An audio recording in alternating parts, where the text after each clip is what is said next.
Welcome in. This is Chiefs Chase. My name is Mike Bassano, and thank you so much for joining me here on the Midweek Blitz. And stopping third down. It's third and goal. Mahomes to Kelsey, and another touchdown for Kansas City. Here's Mahomes looking. Open field for a moment. He may have been past the line of scrimmage. It's called a touchdown. It's like a no-look pass in basketball. Larry Bird, all of a sudden, just a tip pass right over here. The Midweek Blitz is where we discuss everything Kansas City Chiefs, all the storylines, and get you ready for the upcoming game. And this week, the Chiefs have been so dominant. They've been so good in every single facet that they are the number one seed, and that's why we didn't even have to worry about last week. We're just getting ready for the divisional playoffs against the Houston Texans this week. And by God, we have everything to talk about. So many storylines. But first, I want to start with this. This is the 40th episode of Chiefs Chase, and I started it last summer. I was a sports talk show host for almost 10 years, including in Kansas City at 610 Sports Radio, which is now, I think, 96.5. They stole the buzz. So 96.5, The Fan in Kansas City. I used to be there, but I didn't like it when it turned into. Early on, loved it. Then it became all about politics, social issues. Like, we would do half the show about politics and like another 25% on social issues. And then maybe, if there was time, we'd have like 10% of actual sports analysis. So I didn't like it.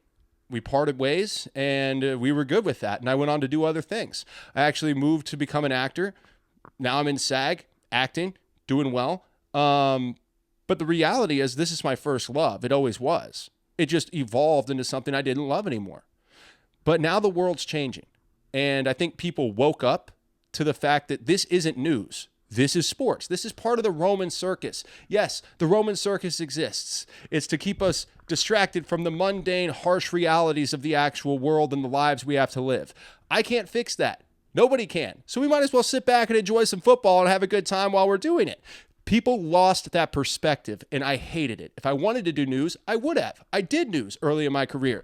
It's depressing. I want to have fun and talk about sports, specifically the Kansas City Chiefs, the team I grew up rooting for. And the fact that you guys have come on this journey with me and that you are part of this show, your follows, your subscriptions, your comments, your DMs, the shares, everything that you do for this show means the absolute world to me, because all I ever wanted was an audience that would listen to me talk about the Kansas City Chiefs, because it's all I ever want to do.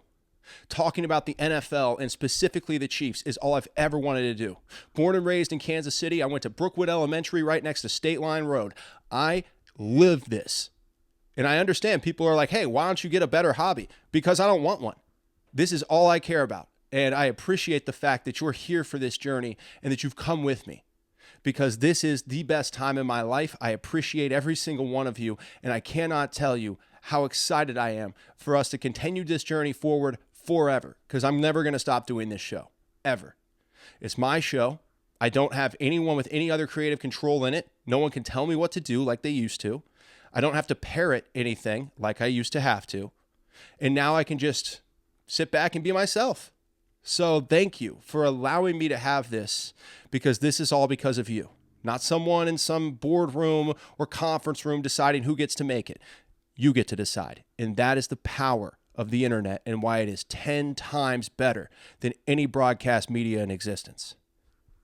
On with the show. Let's do this thing. Sorry, I had to get that out because I really do appreciate you guys so much. Well, I appreciate you guys every time, but I wanted to bring that up to begin the show instead of end it this time. Now, let's do this. Chiefs versus Texans. Andy Reid. Here's an interesting topic surrounding Andy Reid. It's about Andy and Patrick. Andy Reid, for 24 years, was an amazing head coach. Everybody understood how great Andy Reid was in every situation. However, he had some clock management problems. He had some game situation problems. In fact, you can go back to some recent playoff seasons and still see some of those issues. But the reason why those small mistakes Andy Reid makes no longer buries him in the postseason is because he has PM15, baby. Ever since Patrick Mahomes came, those little issues that Andy Reid had with game management, they get erased by Patrick Mahomes. You can go back to the AFC Championship for the Chiefs' first Super Bowl run against the Tennessee Titans. As they were winding down the first half, Andy Reid had some mismanagement of the clock. He had some game management issues. He wasted some timeouts. There were some problems for the Chiefs, but it didn't matter. Because then Patrick Mahomes busted off the out-of-this-world run, scored a touchdown right before halftime, and the Chiefs got right back on the horse and won the AFC Championship. That's how incredibly important Patrick Mahomes has been to the Kansas City Chiefs. Not just to the Chiefs, but to Andy Reid. Because as much as we love the Chiefs, as much as we love everybody, the legacy of Andy Reid changed dramatically with Patrick Mahomes at quarterback. So as much as people want to talk about the great situation Patrick Mahomes went into, and he did, he went to a phenomenal situation. He also elevated Andy Reid out of the realm of a guy that can't win the big one to a guy who now has 3 Super Bowls. So as amazing as Andy Reid is, and as much as we love Andy and everything he does for the Chiefs, let's not put any kind of asterisk next to Patrick Mahomes on the situation he went into, because he was able to elevate a really good situation to a great situation. And don't sit there and try to point at Josh Allen or Lamar Jackson and think that they could have done the same thing, because the fact is, if they could have done the same thing, they would have. And Lamar has more than enough on his roster to do it. He just hasn't been able to get it done. So Andy Reid, as amazing as he is, Patrick Mahomes is the guy. And I think that's a huge help for the Chiefs when it comes to legacy. And we'll get to why that is later in the show. But Ravens fans, man, they make me so grateful for Arrowhead. Ravens fans, we'll get to this in a second. Also, there's one thing that makes me believe Travis Kelce will explode in the playoffs. Hear from Travis coming up here in just a few minutes. But the thing is, this is an interesting thing that happened in the Ravens wild card game against the Steelers. It's 3rd and 1, and the Ravens fans start chanting MVP in a heating pad as if to help keep him loose and give attention to his right ribs. Yeah, that's an interesting point. He wants the crowd to stop with the MVP chants. He said, quiet down. Don't need that. Yeah. We're playing football out here. We got work to do. Lamar Jackson has to quiet down the crowd chanting MVP so he can get a call in on 3rd and 1. That made me so grateful for Arrowhead and for Chiefs fans being so knowledgeable that would never, ever, ever happen in Kansas City. But Baltimore fans just don't know any better. So if I'm a Ravens fan that's actually knowledgeable, I'm a little frustrated at the lack of understanding of the game for the rest of my fan base. I mean, you're talking about a situation where it's 3rd and 1 and you're on offense and your fans go, hey, you know, this would be a really good time to make a lot of noise. I couldn't believe it when I saw that, and it made me so grateful for Chiefs Kingdom and so grateful for Arrowhead and the fans in that stadium that understand 1,000% how the game works and how to not screw over their offense when they want quiet. It's just unreal to me. It just really is. I know you got to go to other stadiums. If you want to really appreciate how great Arrowhead is and how great Chiefs fans are, go to other stadiums. They try so hard to get fans engaged in other stadiums. The Chiefs, there's nothing. They just like show up, and they're just like stand up and shout. That's it. That's the only thing they do.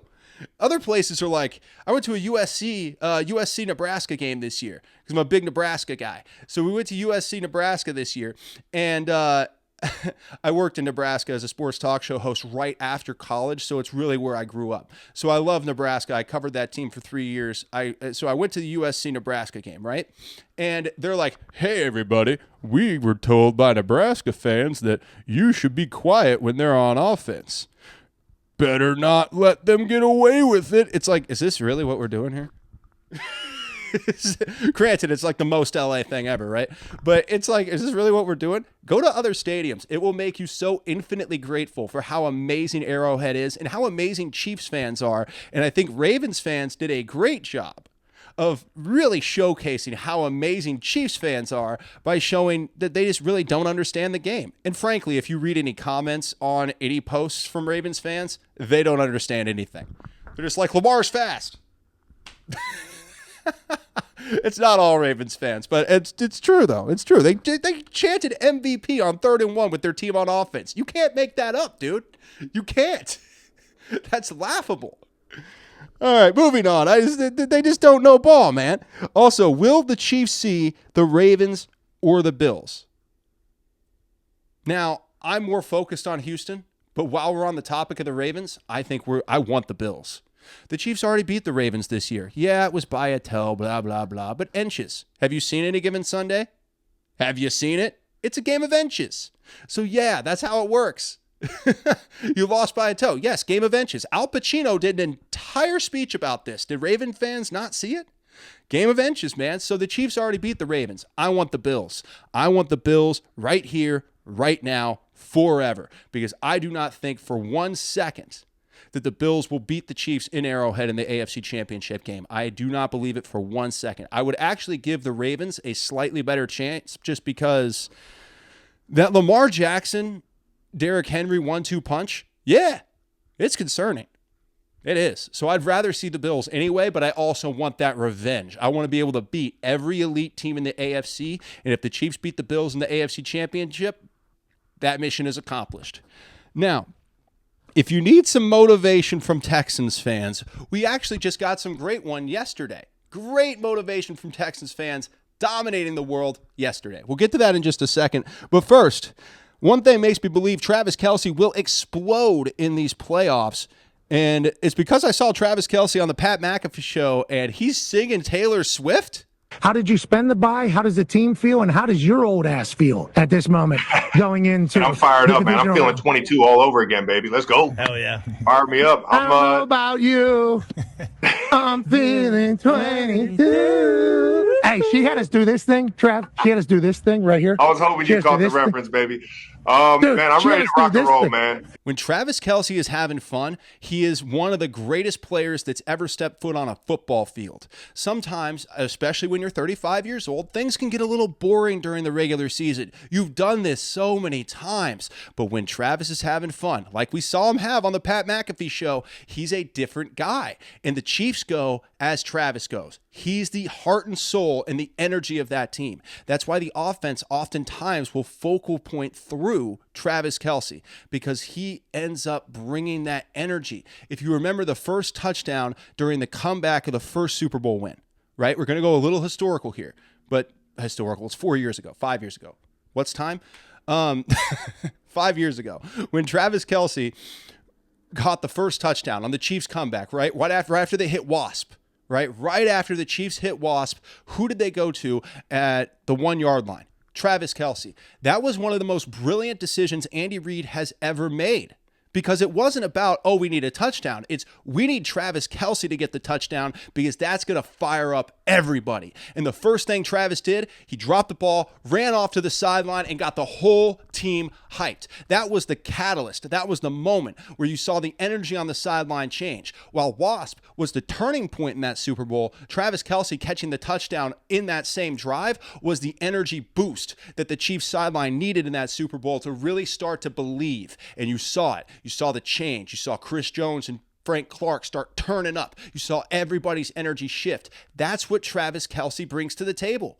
He's an energy guy. So when he's in a good place and he's having fun singing 22 on the Pat McAfee show, that is an unstoppable version of Travis Kelce.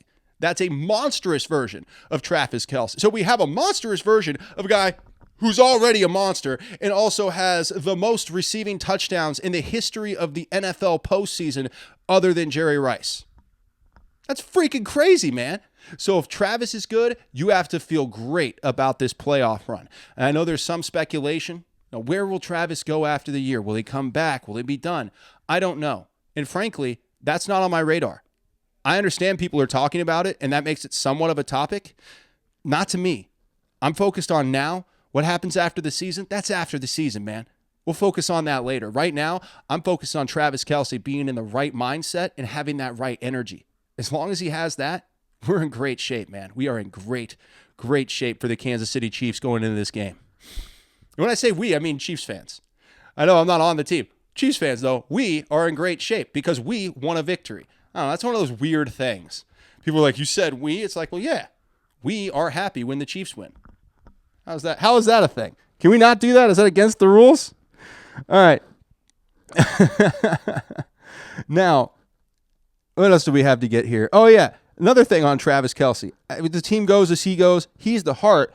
And Patrick Mahomes spoke to the media the other day, or actually yesterday, and he talked about Travis Kelce sitting out the final game instead of going for 1,000 yards, which he was right on the cusp of 1,000 yards, which would have given him his 8 1,000-yard season.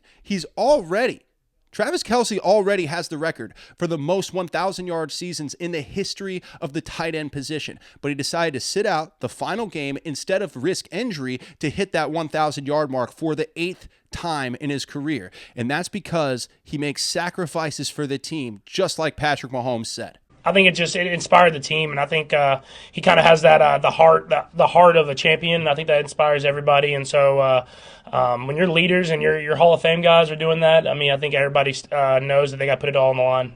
Travis Kelce makes those sacrifices because he's a team guy. He has the heart of a champion. Meanwhile, Josh Allen in the final game of the season goes out there for some consecutive start thing. He wanted 115 consecutive starts.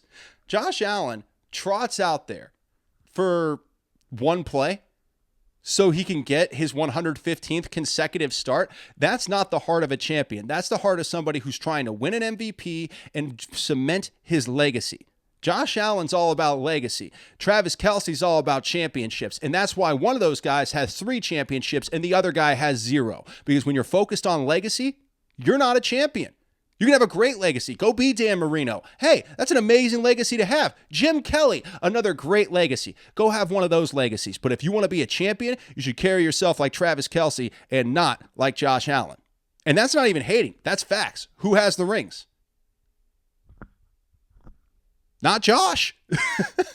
Josh Allen has 115 consecutive starts. Congratulations. And 0 Super Bowl rings. Will that happen for the Bills this year? I do not think so. I think it's going to be really hard for the Bills to beat the Ravens, let alone go to Arrowhead and beat the Chiefs. I think the Ravens going to Buffalo, the only thing that really works in their favor on paper might be the weather, but Derrick Henry, he's going to run people over if it's under 10 degrees in Buffalo. That's going to be a monstrous thing. But that's just an interesting point that Travis Kelce decided to sit out and not get his 1,000 yards. It shows how much of a team guy, how much of a champion Travis Kelce really is. He's a monstrous champion. And that's incredible and bodes very well for the Kansas City Chiefs because if a guy like that is willing to sacrifice what would have been a historic mark, right? Extending his record. He already has the record at 7 seasons with 1,000 yards, most by a tight end ever. I think the second most is like 4. He could have extended that record to 8, but he didn't. He focused on the team. He focused on what was best to win a championship because Travis Kelce understands the goal, and guys like Josh Allen don't. Now, the Chiefs have a new legitimate superstar, and we've been all over him on Chiefs Chase this year. We've been talking about it from the very beginning, asking him for him to get more touches, and then he did, and now he's becoming a legitimate superstar in the NFL, which is awesome. We'll get to him here in just a few minutes. But first, if you need some motivation from Texans fans, we have some. Texans fans are getting mighty chirpy lately. In fact, they're even coming after Patrick Mahomes. Get to that in just a second. But first, here's a fan video that is going viral around the internet right now, created by Texans fans. I'll cut it short, I promise. It's time.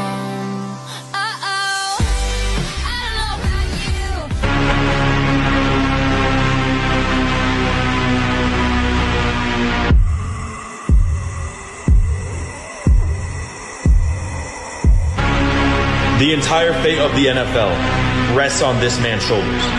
Texans fans are getting mighty chirpy lately, aren't they? Putting together videos. And then I saw that the Texans fans on a post from the Kansas City Chiefs on Instagram of Patrick Mahomes talking about the birth of his 3rd daughter.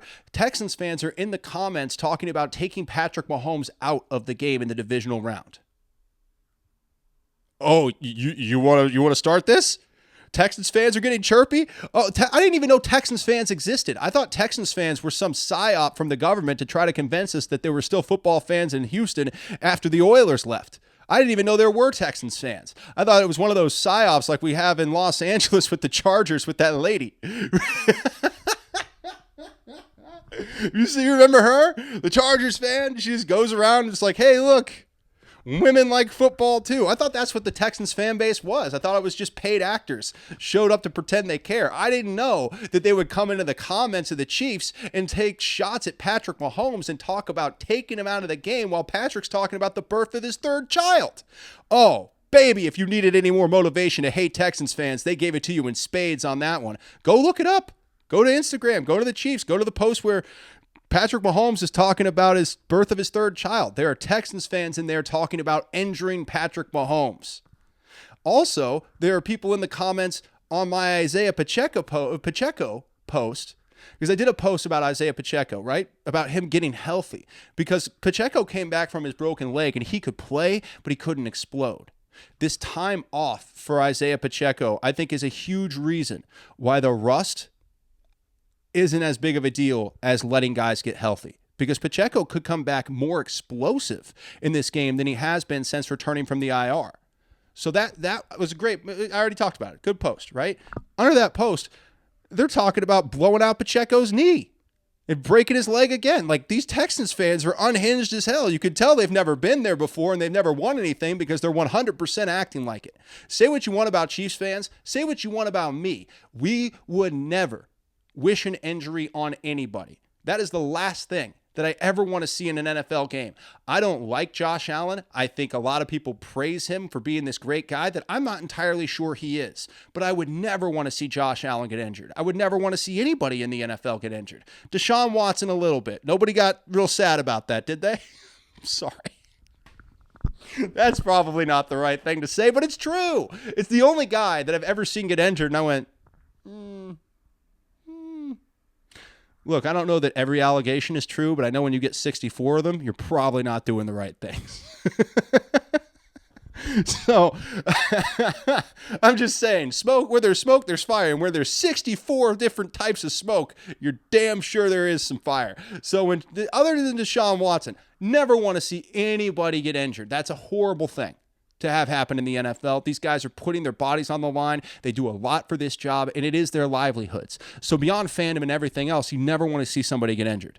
So to see Texans fans talk about taking Patrick Mahomes out of the game on a post where Patrick Mahomes is talking about the birth of his third child, and then see them in my comments talking about re-breaking Isaiah Pacheco's leg. Yeah, I want the Chiefs to win this game by 40, and I hope that they crush the Houston Texans in their psychologically broken forever, just like they did a few years ago. The Chiefs broke Deshaun Watson. Remember that? Deshaun Watson, the peak of Deshaun Watson's life was playing air guitar on the sidelines at Arrowhead in the divisional round of the playoffs, up 24-0, because then the Chiefs went on to win that game 51-31, and then Deshaun Watson could not play well ever again, got a bunch of allegations of sexual assault, which turned out to be pretty damn true, and now he's gone to Cleveland and he's tearing his ACL and his Achilles all the time. So Deshaun Watson's life fell apart the last time the Houston Texans played in Kansas City. I don't hope for that to happen to CJ Stroud, but I do hope that the Chiefs win by 40 points. I wouldn't wish, not the injuries or anything. Good Lord. CJ Stroud seems like a good guy. That said, I thought Deshaun Watson seemed like a good guy too. So who knows? We don't know what they're doing down there in Houston. You never know. What do they say in Dallas? Never trust a man from Houston? Maybe now we know why.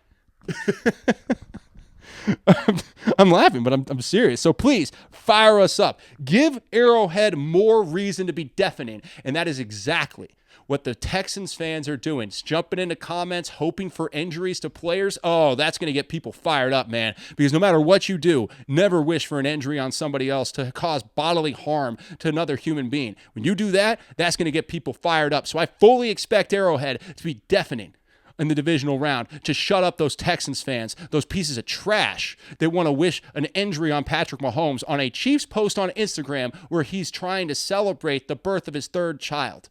Please fire us up, Texans fans. Make it that easy to make Arrowhead impossible to play it. Now, the Chiefs have a legitimate superstar that has emerged. We'll get to that in just a second. Also, one thing about Patrick Mahomes that everybody needs to remember. going into this week. We'll get to that in a few minutes. But first, the Chiefs' new legitimate superstar, Xavier Worthy, emerging in the NFL, and now everybody's seeing it. The routes have become crisper. You can tell in the game plan they're kind of finding him a little more routes he can run instead of just going vertical, getting some more of the short game, getting a few jet sweeps, kind of like McCoy used to get. And someone I've just been a fan of, just his play on the field, off the field, and someone I'm really excited just to see what he's going to do. Thank you to Sports Radio 810 WHB for that clip. Xavier Worthy is such an incredibly impressive player on every level. And the fact that Hollywood Brown is back, I think, only does things to help Xavier Worthy. Hollywood Brown and Xavier Worthy on the field at the same time make it almost impossible to stop, because when you have two deep threats, two guys with legitimate top-level speed, it changes everything for your offense and how defenses have to play you. It reminds me often of the Miami Dolphins with Jalen Waddle and Tyreek Hill. Tyreek Hill probably won't be there much longer, but it reminds me of that. When you have two guys who are super speed demons, it is so hard to stop. And Xavier Worthy and Hollywood Brown are both big-time speed guys, and Hollywood Brown's also a big-time agility guy. Them both having the ability to go deep while you still have DeAndre Hopkins, a phenomenal possession receiver right there on the outside, and of course, the greatest tight end of all time, Travis Kelce. That's going to be incredibly hard to stop for the Houston Texans, and really for any defense in the NFL. That's an incredibly tall order. When you have two guys that can stretch your defense deep, like Xavier Worthy, like Hollywood Brown, your defense has to completely adjust. So since the return of Hollywood Brown, we've seen exactly how dominant Xavier Worthy can be. He stepped into that Rashee Rice role from last year, and frankly, he's better than Rashee Rice was last year. He's been more productive than Rashee Rice, and I think he fits this offense and what Andy Reid wants to do perfectly. He is the perfect fit for an Andy Reid offense. It reminds me a little of Deshaun Jackson in Philadelphia. Xavier Worthy, with his ability to break away deep, I think it's going to change a lot for this team, especially if the offensive line can give him time. If Patrick Mahomes can get time, then I think we're going to see an explosion during the playoffs of deep balls and of big-time plays. The Chiefs' playbook was very small during the regular season. I think part of that is because they understood we have the ability to get the 1 seed without opening up our playbook crazily because of Steve Spagnuolo and the dominant defense, right? This is a team that made an absolute point to win with defense. The Chiefs had more scoring plays. Let me check that. I said that wrong. The Chiefs had more scoring drives of 10-plus plays or more than any team in the NFL. They are a methodical offense. They wanted to use the defense and protect the offense. I expect them to continue to do that to an extent in the playoffs, but I wouldn't be shocked if this playbook explodes on Sunday or Saturday, rather, against the Houston Texans. Because this is a playbook that we have not seen all of yet. And part of that is because Patrick Mahomes didn't have a lot of time early in the season in the pocket. And another part of that is Andy Reid just knowing we need to focus on letting the defense win these games because that's the easiest way to get it done. Defense is winning games. If you have an offense that can score, then you just wait. And you lean on the defense, lean on the defense, lean on the defense. Then when you need to pull something out at the end to win, you do it. That was the Chiefs all year. You wear them down. You wear them down with long, methodical drives. You win the time of possession. You let the defense really carry you. And then when you need a drive, when you need a big play from your offense, boom, you get it. That's how the Chiefs went 15-1 and then 15-2. Well, we don't worry about that. They went 15-1. The backups went 0-1. That's how I see it. I think that's how everyone should see it. Like the reason the Chiefs went 15-1, the reason the Chiefs are the number 1 seed is because they knew we can lean on our defense. We don't have to open up the playbook and make it rain on everybody. We can lean on Spags, lean on the defense, and then when we need a big play, go get it. And that's how the Chiefs find a way to win. Everybody brings up, oh, they just find ways to win. Not really. It's the structure of the team. Lean on the defense, and then when you have to open up the offense to win at the end, do it. However, in the playoffs, I think that might be a little bit different. I think we might see the offense get opened up a little bit more because what are you holding back for? You know what I mean? Maybe not so much in the divisional round. I think we'll see them do the best they can to get that lead and then maybe lean on the defense. But definitely going forward, we're going to see an opening up of the playbook. The Chiefs have learned a formula for how to win championships. And how you win championships is not by going out and trying to win MVPs every year. I mean, you think about the best years for Tom Brady, the best years for Michael Jordan statistically. They didn't win championships. 2007, Tom Brady had his best year, didn't win a championship. So that's the truth. You can go look at all these different players and say, why is this guy throwing all these touchdowns or that guy throwing all these touchdowns? Patrick Mahomes is the only MVP to win a Super Bowl in the same year that he won the MVP since like Kurt Warner in 1999. That tells you that having these great quarterback stats doesn't equal a championship. It just doesn't, historically throughout the season. Leaning on your defense is a huge way to win championships, and that's what the Kansas City Chiefs do. I expect that to change a little in the playoffs, because they're going to open up the playbook. But still, lean on that defense. And that's going to be the key for the Chiefs. Now, something absolutely crazy about Andy Reid sends a statement throughout the NFL and specifically throughout the AFC. But first, one thing about Patrick Mahomes that's really everybody needs to remember going into this week. Patrick Mahomes is the best divisional round quarterback in the history of time. Here's Patrick Mahomes' stats. In the divisional round, 6-0, 1,813 yards, 16 total touchdowns, 0 interceptions, 70.4% completion percentage, 115.8 passing rating. That is Hall of Fame numbers already for Patrick Mahomes in the divisional round. They could just rename the divisional round the Patrick Mahomes round, because not only does he have the best statistics in the divisional round, he is undefeated, 6-0. Every year as a starter in the NFL, Patrick Mahomes has made it to the AFC Championship. That is an unbelievable feat that deserves all the respect in the world. And no amount of ridiculous regular season stats by Lamar Jackson or Josh Allen is going to change the fact that Patrick Mahomes dominates this time of year. Every single season, whether he's had a really great season or whether he's had a season where he's leaned on the defense. Come playoff time, Patrick Mahomes dominates. And that's what everybody should be worried about. You shouldn't be sitting back going, oh, well, these guys had this stats during the year. I saw this. I watched a Week 13 game. Hey, I watched a Week 13 game, so let me tell you who's going to win the Super Bowl. What matters is how you play in the postseason, because it is a totally different animal. Lamar Jackson, historically in the postseason, he's been a tragedy. Absolutely terrible, especially in the big games against the big teams. Beating a Wimbling, what do you call the Steelers? What do you call the Steelers last week? Is that a real football team? Is that a real contender? No. So I don't care what Lamar Jackson did against the Pittsburgh Steelers. The Pittsburgh Steelers aren't a real football team. They aren't a real contender. They were literally lambs to slaughter against the Baltimore Ravens. There was not one person in the NFL or around the NFL that picked the Steelers to win that game. So I don't care how good Lamar Jackson plays in a game against a team that's in no way a possible threat in the NFL playoffs. So I don't want to hear about how, now what do you have to say about playoff Lamar? Cool win against the Steelers. Everybody beats the Steelers for the last month and a half. Who cares? Go play well against Buffalo in 8 degrees. That would actually be impressive. I'll have to take a step back if Lamar plays well this week. I'll be honest. If he plays well this week, I'll be like, hey, it's 8 degrees in Buffalo. You go in there and win. That's something. That will make me more concerned about the AFC Championship. That's a fact. It just will. Anybody who can go into Buffalo in 8 degrees and win, that is a really tough thing to do. So if that happens, I think it changes the narrative for Lamar Jackson, but it hasn't yet. So Lamar Jackson postseason, out of here. Josh Allen in the postseason puts up really good stats, but also hangs his defense out to dry. And part of that is the offensive game plan for the Buffalo Bills. This is what Andy Reid's figured out that other teams haven't.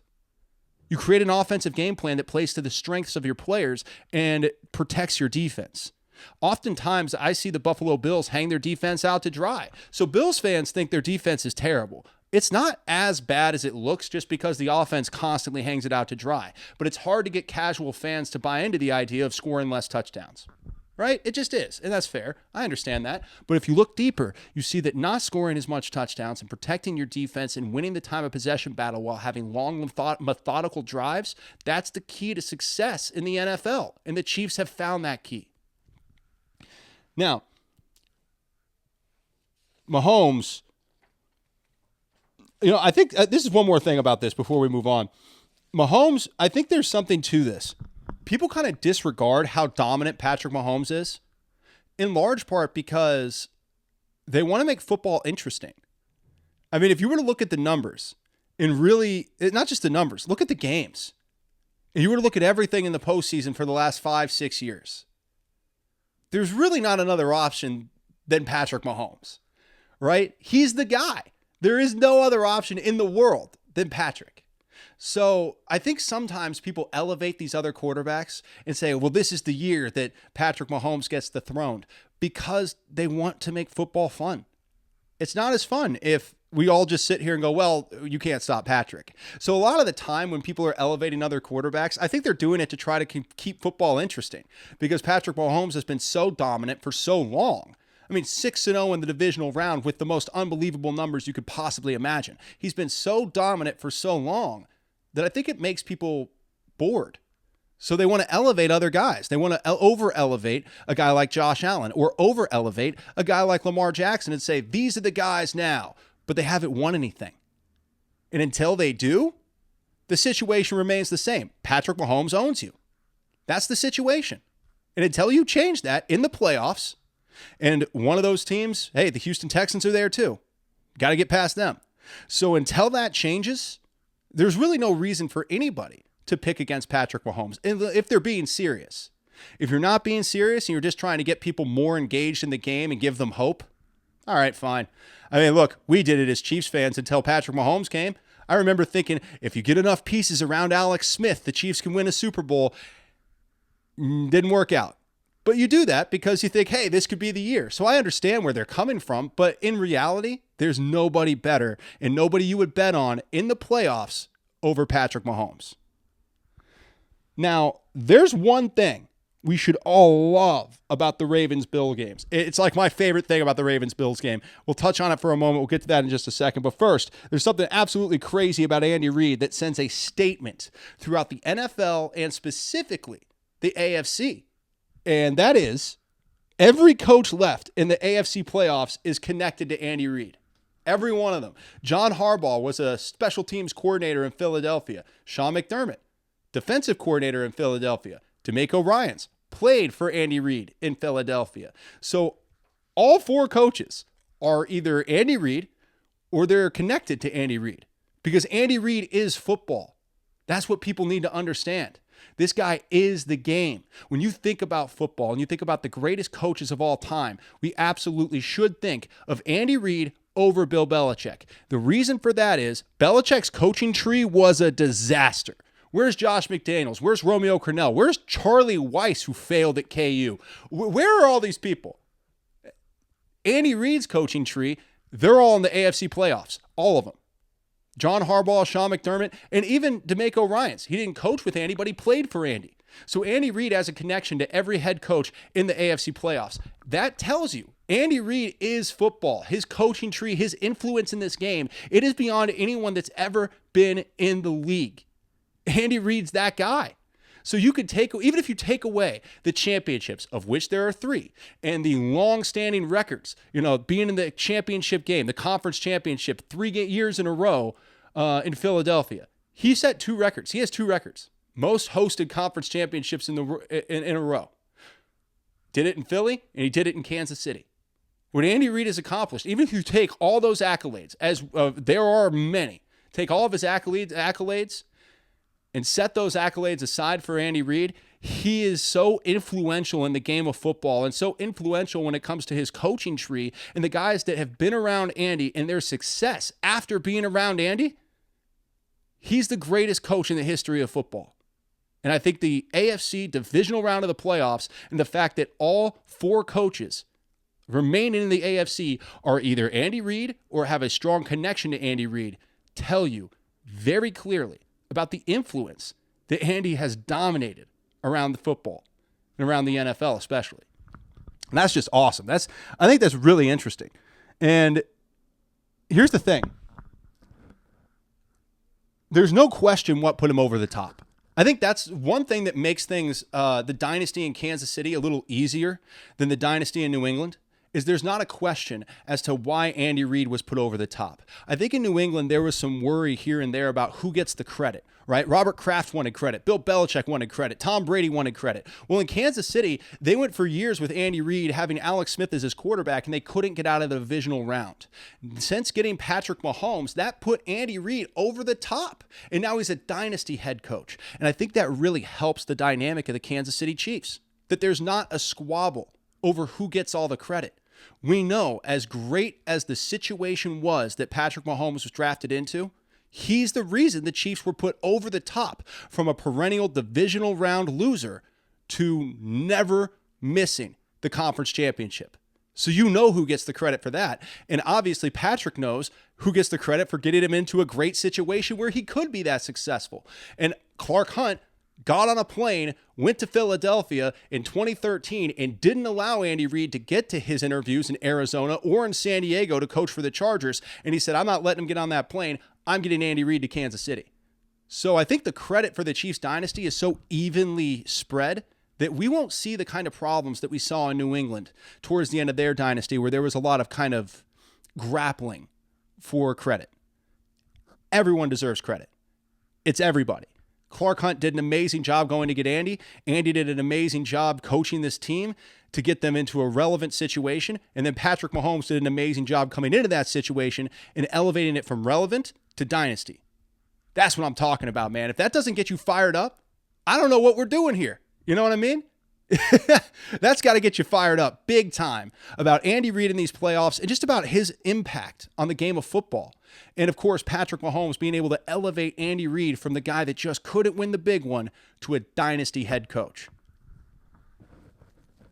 Now, upcoming, we have the prediction for the game and a player that you haven't thought about to watch. I promise you have not thought about this player, that the Kansas City Chiefs will be starting in the divisional round against the Texans, but I expect him to have a massive impact. We'll tell you who that is coming up here with a prediction in just a few minutes. But first, there's one thing that we should all love about the Bills and Ravens game, and that's that whoever loses is going to be seen as a choke artist. Josh Allen or Lamar Jackson. It doesn't matter who wins the game or who loses the game. No matter what, we can guarantee that one of those players will once again be seen as a guy that can't get it done during the postseason. A great regular season quarterback that when the entire year is on the line, he just can't quite get it. Now, who will probably be that guy? I'll tell you this. If Lamar Jackson goes into Buffalo with 8-degree weather and winds and plays really well, it's going to scare a lot of people, myself included, because I don't see him doing it. I think the Bills win that game pretty decisively because they have home field advantage and because it's going to be so cold. Now, if I'm wrong and Lamar proves me wrong, look out. I'm worried. But either way, no matter what happens in that game, one of those two players are going to have the elevation of, oh, this guy pulled it off against one of the best teams in the NFL. And then the other guy is going to go, oh, well, same old guy, same old Lamar, same old Josh, couldn't get it done. That's going to be this. That's like the funniest thing in the world to me. No matter what, one of those guys are going to be just hammered after the game. And it doesn't even matter because that's how narratives work. Like Josh and Lamar could both play great games. It doesn't matter. Whoever wins is going to be the guy that's elevated. Whoever loses is going to be the guy that said, he's a great regular season quarterback who can't get it done in the playoffs. Like Dan Marino was seen as that. Dan Marino never had a team worthy of a Super Bowl, right? Never in his entire career. Jim Kelly did.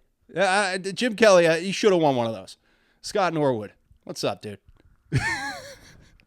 Sorry, Bills fans. They can't help it. Tyler Bass, what's up, dude? Sometimes it's just fun to get into Bills Mafia's head, man. Sometimes it's just fun to rile those boys up. They get mad. They get big mad in Buffalo. No one circles the wagons like the Buffalo Bills fans. But seriously, in all reality, that's going to be the narrative. If Josh Allen could throw 6 touchdowns, if the Ravens win, Josh Allen's going to be seen as a guy that can't get it done in the postseason. Because you know what? That's what comes with the top spot, kid. That's what comes with being a quarterback. Patrick Mahomes has lost games that weren't his fault. See the Super Bowl against the Tampa Bay Buccaneers where nobody could block for him, and it was an absolute travesty of a game from the very beginning against one of the greatest pass rushes assembled in the history of time in that 2020 Tampa Bay Buccaneers team. Nobody cares. They just go, Patrick Mahomes lost to Tom Brady in the Super Bowl, so he can never be the GOAT.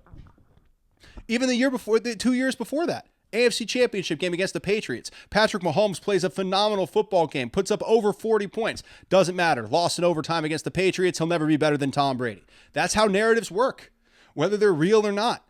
Obviously, I think Patrick Mahomes is much better than Tom Brady, but people will hold those losses over him, despite those losses not at all being Patrick Mahomes' fault. That's a crazy thing that happens in this world, but it does. So it's going to happen this week to Josh or Lamar, and that's going to be very interesting to watch. We might do a show right after that just to talk about the upcoming game once the AFC Championship is solidified. And that obviously that implies that the Chiefs have to win on Saturday. And I want to do a show after the game on Saturday, and I might do another show after the game on Sunday. We'll see how it plays out. But we're going to keep pumping stuff up because we just got a lot to talk about, baby. It's playoff time. Speaking of, it's time for the prediction, baby. I have the Chiefs beating the Texans handily, like 35-21. Maybe a little lower scoring than that, maybe like a 31-20, maybe 31-17, but a handy victory for the Chiefs by multiple scores against the Texans. I think they come out and they put together a really good beginning of the game, kind of what the Ravens did against the Steelers. What the Ravens did against the Steelers last week is what I kind of expect the Chiefs to do to the Steelers this week. They came out, got 21-0 before halftime, and then they won 28-14. So the second half, they just they didn't want to show anybody anything. We have the win. Let's just make sure we maintain the victory. And I think the Chiefs are going to do something very similar this week against the Houston Texans. Now, the one player to watch that you probably haven't thought of, Mike Pennell on the defensive line. People don't talk enough about how phenomenal Mike Pennell is, not just as a player, but as a personality. All year, throughout the year, I'm always wondering, who's that dog on the defense? Who's that Frank Clark, that angry guy that's going to bring that fire to the team? And Mike Pennell, over the last half of the season, has proven, without question in my mind, to be that guy, that absolute juggernaut, that beast, that angry guy in the middle that's going to bring attitude to the defensive line. Like Vince McMahon in the 90s, they need attitude. And that is what Mike Pennell brings the Kansas City Chiefs, and he is a guy I look to make a big impact against the Houston Texans that a lot of people probably aren't talking about. But keep your eyes on number 69, Mike Pennell, in this game, because he can be a force. All right, this has been Chiefs Chase. My name is Mike Bassano. It's the Midweek Blitz, and I appreciate you guys so much. I talked about it in the beginning of the show. I usually do it at the end of the show, and I tell you how much I appreciate you. But at episode number 40, I really wanted to tell you guys in the beginning because this is my favorite thing to do in the world. And it means everything to me that you guys want to listen to what I talk about and you enjoy what I talk about. It's from the perspective of a Chiefs fan, but it also is, I like to think, pretty good analysis. I'm not autistic, but when it comes to football, I'm a little bit. Josh Klingler told me that once. I used to work with Josh, used to do a show with Josh when I was at 610 Sports Radio in Kansas City. And he once said he's like a football savant, which is not necessarily a compliment. It means you struggle in social situations, and which I do. You struggle in social situations, but you have one thing you are obsessed about and know everything about. I can tell you 13 ways to beat a cover 3. 13 different ways to beat a cover 3 based on the situation that you're in. Everybody wants to go full verts. That's a low percentage. There are a lot of other ways to do it that are much higher percentage than that. My point is, I obsess over this game. I obsess over this team. I obsess over this league. I love football, and I love the NFL. So I'm going to do this forever because it's what feeds me. It makes me so happy. And I get to do it with you guys. And it means the world to me that you care to go on this journey with me. So thank you for listening. Have a great week. And hey, go Chiefs, man. We're going to enjoy this game on Saturday. And I am ready for a Chiefs victory. And more than anything, I'll leave you with this. More than anything, I'm ready for a Chiefs game. It's been over 3 weeks since I've gotten to watch the Kansas City Chiefs play a meaningful game. I'm jonesing for it. I'm getting irritable. I'm cranky. I'm waking up on the wrong side of the bed just because I haven't had a chance to watch a meaningful football game for the Kansas City Chiefs in 3 weeks. So I am frothing at the mouth for this Chiefs-Texans game, and I expect the Chiefs to run roughshod over the Texans in Arrowhead to solidify themselves and solidify Patrick Mahomes as the greatest divisional quarterback in the history of time. 7-0 incoming for Pat in his 7th straight AFC Championship game. Thank you so much for listening. Have a phenomenal week. I'm Mike Bassano. Enjoy the game.